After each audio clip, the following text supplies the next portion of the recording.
Hi there, it's Angela Critters. We're making a favorite recipe of mine, particularly around the holidays. My mother always had these in the freezer in case somebody stopped by with a gift and wanted a cocktail. So these are cheese crackers. She called them Rice Krispie, or actually crispy cheese wafers.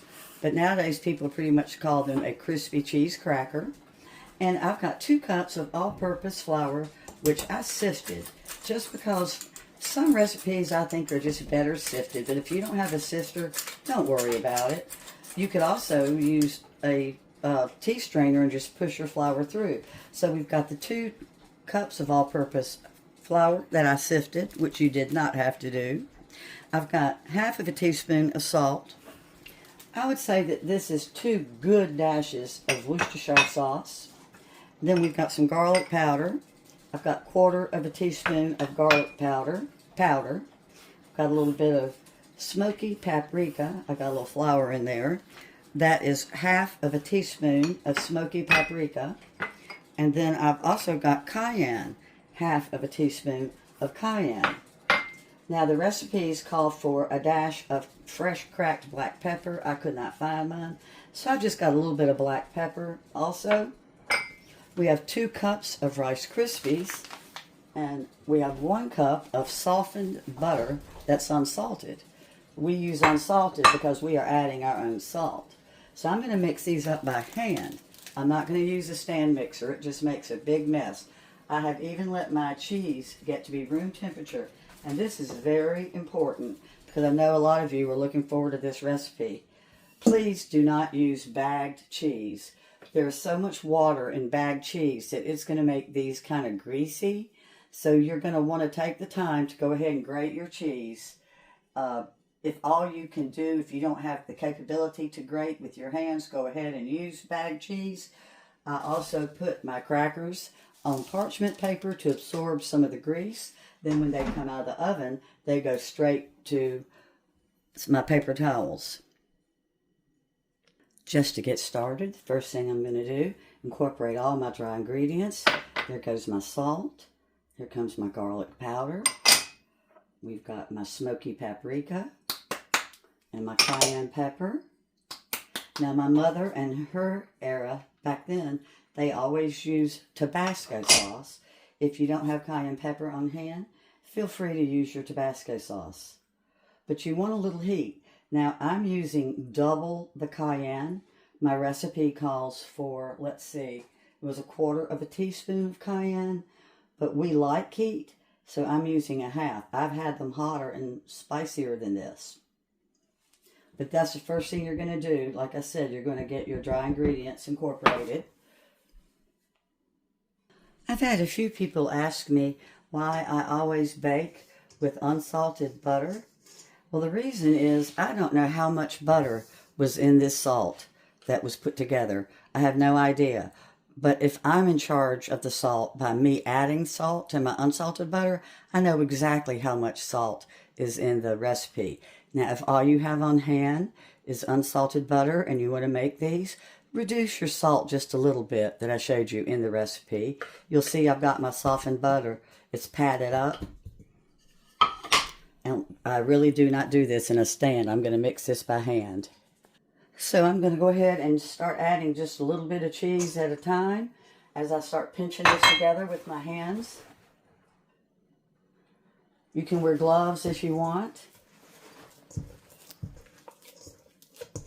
Now, a lot of recipes with this, you'll see where they go ahead and they mix in the Rice Krispies right now. I don't. Neither did my mother or my mother-in-law. They put the Rice Krispies in at the end because I don't want my Rice Krispies getting all mashed up. So see how I'm just getting it all blended by hand. And I let my cheese sit out for a good hour, hour and a half to get to a room temperature. Now I'm going to go ahead and throw in my Worcestershire sauce. And if you are adding Tabasco, this is when you would do that. Let me get all of it. Put a little butter in there and grab all that. Well, I've got my butter and my cheese creamed up real good. You'll see I kept one hand clean. You learn that with practice. Otherwise, I'd be at the sink every 5 minutes. So now I'm going to start putting in a little bit of my dry mixture at a time. And I'll just work it in.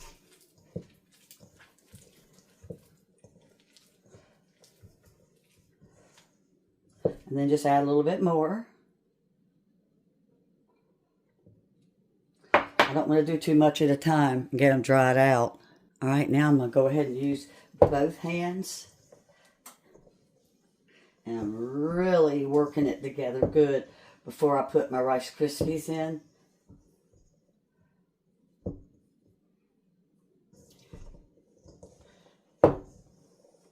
See how it's kind of crumbly? But that's okay, because we're going to be rolling these into real tight little balls.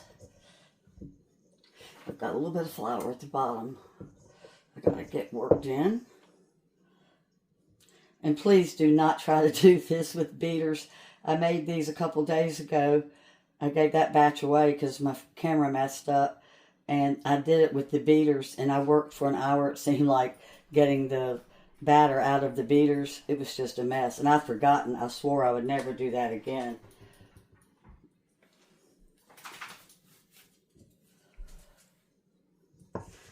Just make sure we got all... See, I've got some more dry flour down here. See how I just pulled it up? So I'm going to work that in with my hands. Here goes our Krispies. My 2 cups. And again, I'm just going to work in a little bit at a time. They go right in. I'm going to dump them all in. But you just, like before, I'm just using my fingers and kind of pinching and grabbing Rice Krispies. I think I just tapped the screen. I'm sorry if it shook. See how now I'm just pinching. I'm making sure that the Krispies go all the way through my dough. And they do. So we are ready to roll them out. So we're just going to roll into little balls. You don't want them too big, and you also don't want them too small. And you try to make them kind of uniform, but of course that doesn't matter. Then we're going to use a fork just like you do with peanut butter cookies. And we're going to flatten them out. In the old days, I used to flatten them out with a glass. Oh my gosh, it took all day. And so one day I thought, well, why don't I just do these like my peanut butter cookies? And I never looked back. Now these are going to cook until the bottoms are golden brown. My oven's at 350, and they're going to go for at least 12 minutes, maybe even 13. Every oven's different. Now, if you have a little, like, melon baller for cookies, that makes these even faster. Oh, also, sometimes when I'm halfway through, I add ground up pecans to a batch. But, you know, nowadays we have to be so careful, because you never know who is allergic to nuts. You just really don't. It's so dangerous. But they are really good with some pecans added to them. Well, pecans and butter. They make everything better, I think. All right, so I'll just keep rolling.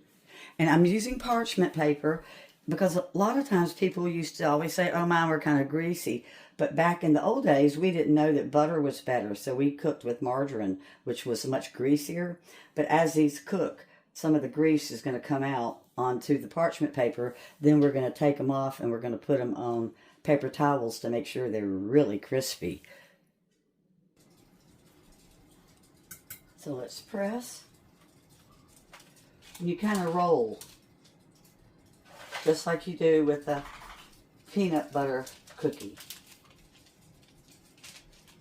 How much grease came out of them on parchment paper. I find that's a very important step. And now you'll see I've got them on paper towels. Another 20 going in. Look at the amount of grease that came out of them on paper towels.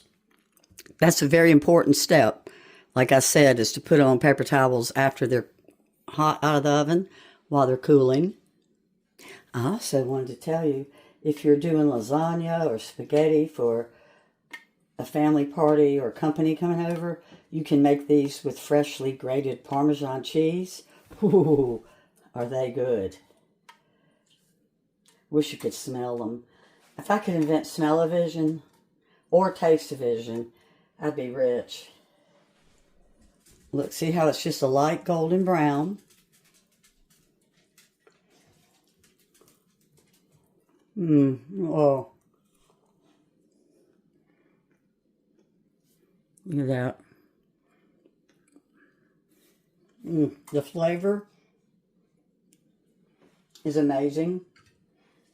I've never frozen the actual batter, the dough, but I have frozen these all the time. Oh, is that good? Wish you could taste it. They're out of the oven. The kitchen smells like heaven. I'm supposed to wait till they cool, but I can't wait. They're a beautiful golden color. They ended up cooking 15 minutes, not 12. I think something's wrong with my oven. All my mother's recipes and my mother-in-law's said 12 minutes. So start them at 12 and take it from there. Excuse me for talking with my mouth full. As always, I'll have the exact directions in the description. And these were just a piece of cake to make. I didn't even have to have a mixer, as you saw. Well, thanks for watching.